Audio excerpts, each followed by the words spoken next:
Civil wars ignite when elites fracture.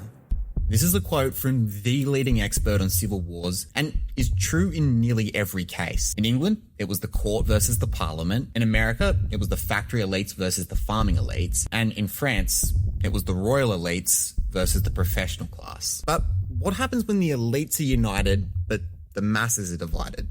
Well, in most cases, things fizzle out. But in 1931, Australia looks set to be the exception to the rule.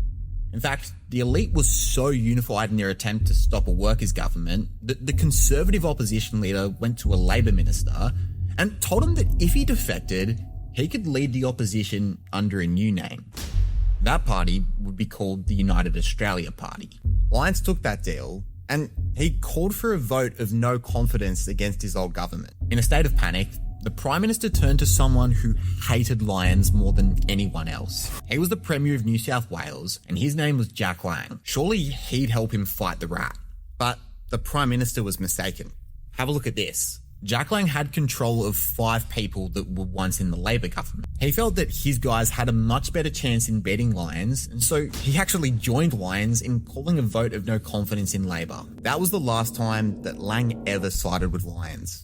That was because just 6 months later, Lyons was preparing the Australian Army to invade Sydney and fight a police force that was loyal to Jack Lang.